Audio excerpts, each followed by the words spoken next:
Beneath the layers of ambition, beneath every dream and every fear, there is a single current flowing through the human heart: to love and to be loved.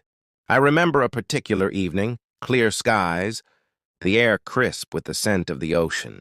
The tide was receding, leaving small pools where starfish clung to rocks. Not far away, a young couple sat cross-legged on a blanket. They weren't speaking, weren't kissing, weren't even looking at each other. They were just there. The girl's head rested lightly on the boy's shoulder, and in the quiet I thought, this is it.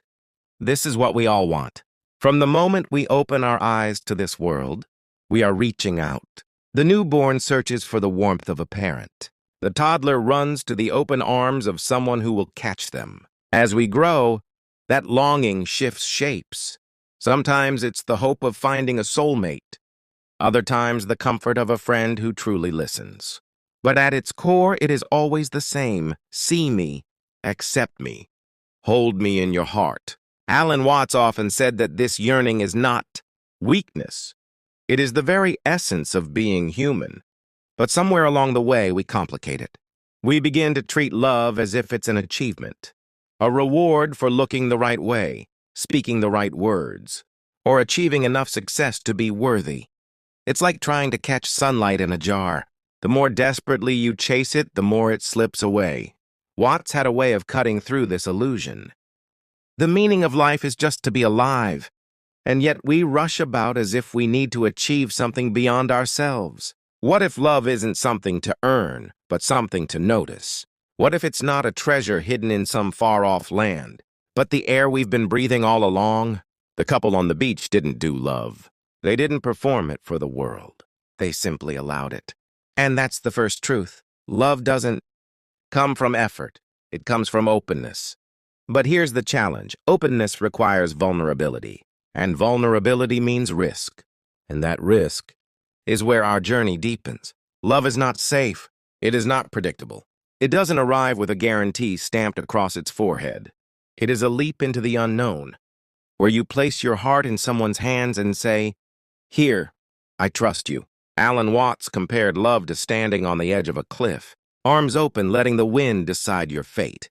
That's why so many avoid it. It's easier to build walls, to keep connections at a safe distance, to avoid the chance of rejection. But here's the paradox. When you avoid the risk, you also avoid the reward. You can't have the ocean without the waves, and you can't have love without the possibility of heartbreak. I once knew a man who loved a woman for a decade, knowing she would never feel the same. His friends called him a fool, but when I asked him why he continued, he smiled and said, "Because loving her makes me feel alive. Whether she returns it or not, that's not the point." That was the kind of love Watts spoke of. Love that is not a business deal, not a contract, not a trade. It's a gift. And when you give love as a gift without keeping score, something remarkable happens. You find yourself surrounded by more of it. Watts would say, when you give things away, you keep getting more. Nature abhors a vacuum.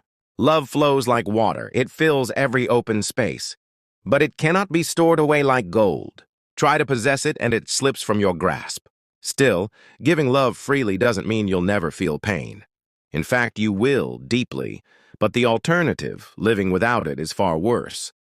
When love is withheld, it doesn't vanish. It turns inward into bitterness, isolation, even self-destruction. To choose love is to choose aliveness. And to remain alive in love, you must learn one final truth.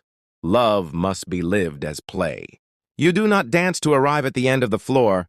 You dance because dancing is the point. Alan Watts adored this analogy. Music doesn't exist to get to the final note.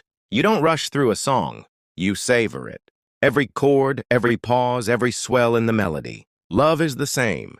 We ruin love when we turn it into a project. I must find the perfect person. I must keep them. I must make them happy forever. Suddenly, love becomes work, a responsibility weighed down by expectation. And work, no matter how noble, can become exhausting. But play is different. Play is done for its own sake. You tease your partner not to achieve something, but because it's fun. You hug them not to maintain the relationship, but because in that moment you want to. You talk for hours not because you scheduled quality time, but because you got lost in the conversation.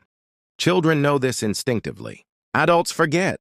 We turn life into a checklist. Graduate, get a job, marry, buy a house. And in doing so, we start treating love like another checkbox. Watts would urge us to return to the spirit of play, to love as if it were a game without winners or losers, to improvise, to allow mistakes, because in play there is no failure, only movement, discovery, joy. And yes, play also includes sorrow. Pain is not the opposite of love, it is proof of it. You grieve because you cared. You fear because you risked. You ache because you opened yourself.